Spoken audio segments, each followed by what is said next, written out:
Welcome back to College Football Addiction. We've done these videos for every conference, and we had several people reach out and ask us about doing it for the Big Ten. So thanks to BetUS, we are going to do it.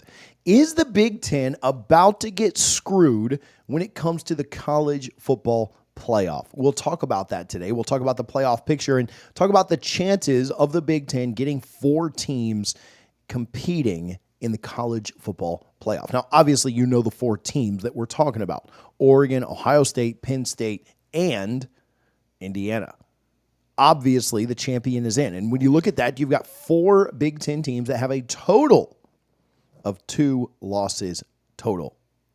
2 losses across 4 teams seems like a recipe for 4 teams to get in, especially when those 2 losses are head-to-head against other teams that are competing. Now, I know Oregon struggled last week against Wisconsin. I know that at times some of these teams have not looked like world beaters. With the Big Ten, obviously the champion is in, and it seems like the Big Ten loser in the championship game would be in as well. I think that's going to be Ohio State. I don't think I have to spoil any drama right now with Ohio State being a 2-touchdown favorite against Indiana. I think it would be safe to assume that Ohio State wins that game. Now, we're going to preview that game later in the week with an Ohio State insider, and we'll talk about Indiana's path to winning that game. So if you're not already, make sure that you are subscribed here. That is free. It doesn't cost you a thing, but it certainly helps out the channel a ton. Now, in my opinion, Penn State is going to win out. They're going to be in the playoff, and they're probably going to be a home team when it all is said and done. Oregon looks like they're in unless some massive chaos happens and they drop their last 2 games. And even then, I think there would be a question. Penn State looks like they're in, and I think Ohio State gets in whether they win the Big Ten championship or not, although they certainly could beat Oregon in that rematch. Indiana, though, is the big question. Without massive chaos happening, without a bunch of upsets happening, here are the playoff spots that I already see taken. Obviously, the group of 5 is going to get a team in. The ACC is going to get a team in. The Big 12 champion is going to get a team in. The SEC is going to get a team in. I know that could be any number of teams. Let's call it Texas for now, just to simplify it. Now, no matter what happens, unless, again, massive chaos happens, I think Ohio State is in. I think Penn State is in. And I think Oregon is in. That's 7 teams. At this point, I still think Notre Dame is in unless they lose a game, and that's 8. You've got 4 spots remaining. Now, if Texas beats Texas A&M, I do think A&M at that point will be out. If A&M beats Texas, I actually think Texas would be out. So that leaves Bama, UGA, Tennessee, Ole Miss, and Indiana. 5 teams for 4 spots. Now, it looks like based on chalk and tiebreakers that it is going to be Bama versus Texas in the SEC championship. That's not a done deal at all. Bama has Oklahoma and Auburn left. Texas has Kentucky, who has some upsets this year, and Texas A&M. But the committee has repeated that they don't plan on punishing championship game losers, at least not the SEC and the Big Ten. I think they will punish the Big 12 and the ACC championship game losers due to the number of losses those teams already have. So let's go ahead and throw Bama in. That means you have 3 spots for 4 teams: UGA, Tennessee, Ole Miss, and Indiana. And there are other teams down there that could certainly cause some havoc and cause some chaos too, but I think that's what you're most likely looking at. We'll talk about where we expect teams to be placed or not placed as soon as we give BetUS some love. YouTube 150, that's YouTube 150, gets you 150% sign-up bonus on your first deposit over at BetUS.com. You got 125% on your next 2 deposits. All of that up to $2,000. Appreciate BetUS for their support. UGA, Tennessee, Ole Miss, and Indiana. 3 of those teams will likely make it in. 1 will not. It's hard to think that UGA doesn't make it in at this point with losses to only Bama and Ole Miss, 2 top 10 teams. Also one of the best strength of schedules of anyone. They're in the top 10. Then you've got Ole Miss, Tennessee, and Indiana. 2 two-loss SEC teams versus a 1-loss, theoretically, if they lose to Ohio State, Big Ten team. At the end of the day, the resume is going to matter. Indiana has the best strength of record of the 3 teams. They're 6th, while Tennessee is 10th and Ole Miss is 12th. But strength of schedule matters too. Indiana is in the hundreds at 106, and Tennessee is 18th, Ole Miss 29th. I have to imagine that this week, if Indiana loses to Ohio State, their strength of record is going to take a hit.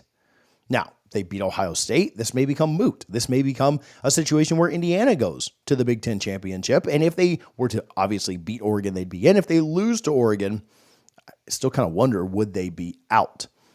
My gut on this says that they probably put in a 2-loss SEC team over Indiana. And I'm not telling you right now that that's right. I'm not necessarily telling you that that's wrong. But here's the thing with the committee. There are about 74 metrics by which they can judge teams. They look at teams' records. They look at their strength of schedule. They look at their strength of record. They look at head-to-head. They look at common opponents. They look at conference strength. They look at brand strength. They look at TV draw. They look at injuries, as a Florida State fan, I found out last year. And then they've got other metrics that they can use as well, FPI and other things that they have and look at. But it's not weighted in any way, and it's not transparent in any way. So they can use whichever metrics in any head-to-head situation that they want.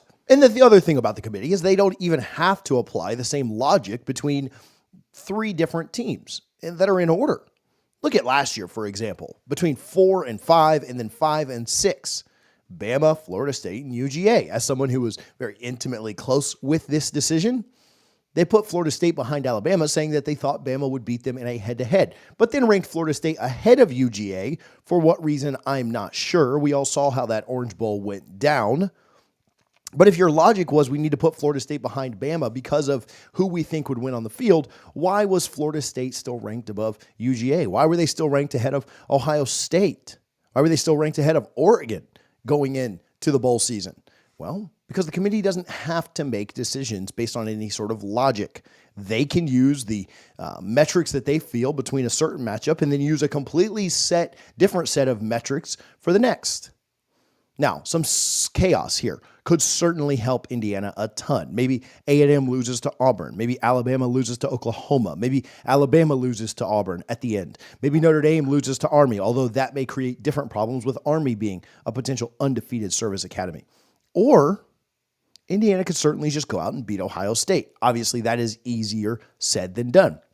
But for Indiana, how confident are you that they will put you in with no real quality wins? And I know that they've beat teams the way you're supposed to beat teams. I know they beat Michigan. I know that they've done a really, really good job this year. And in my opinion, I honestly think Indiana should be in, especially if they keep this game with Ohio State closer than that 14-point spread. We'll preview that game again later in the week, so make sure that you are subscribed. But I do think that if it all comes down to the scenarios that we're looking at, without mass chaos, without things tilting back the other way, I think Indiana is going to get left out of this thing. And I don't necessarily think that's right. And honestly, I don't know how wrong I think it is either. It's not Indiana's fault that Michigan's down this year or that the Big Ten gave them a pretty easy schedule. Now, again, we didn't expect Michigan to be as down as they are. They certainly weren't projected to be as low as they are. Their over-under this year was like 9 or 9.5. And so Michigan certainly was expected to be better than they are. But at the end of the day, when you look at some of the metrics that I think the committee is going to look at, I think that's going to hurt Indiana. And I think this game against Ohio State virtually becomes a play-in game for Indiana. I don't think there's a situation where you would have a 2-loss SEC team that doesn't get in against a team like Indiana, a team that only has 1 loss potentially against Ohio State, but a team that maybe doesn't have the same brand, doesn't maybe have the same draw, doesn't have the same kind of strength of schedule, doesn't have the quality wins that some of these SEC teams would have. If Indiana's sitting there at 11-1 and Ole Miss is sitting there at 10-2 with wins over Georgia and others, at that point, I think Ole Miss would get in. Same thing with Tennessee, wins over Alabama and others.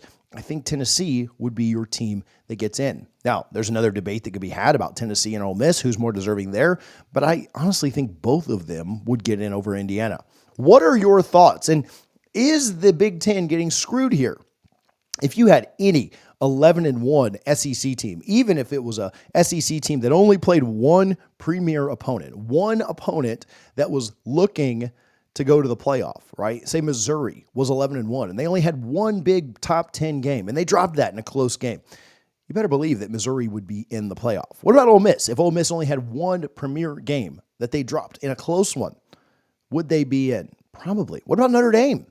Notre Dame has one of the worst losses of any playoff caliber team and no elite wins. USC, Florida State, Navy, Army, A&M there sitting at maybe 3-4 losses by the time the end of the year hits.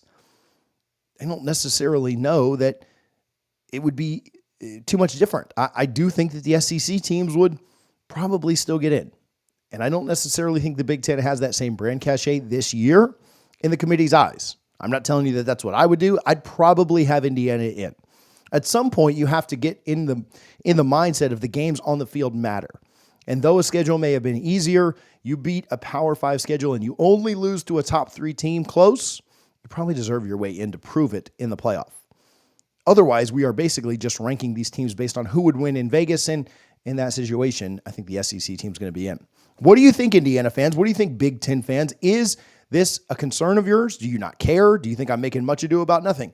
I want to know what you think. The rankings will come out on Tuesday night. We'll certainly be able to talk about it after that, but I want to hear what you think down in the comments. I appreciate you guys for tuning in. Appreciate BetUS for their support as well. And I want to get your read. I want to get your take on this. So let me know down in the comments. I appreciate you guys for hanging out. Talk to you soon here on College Football Addiction.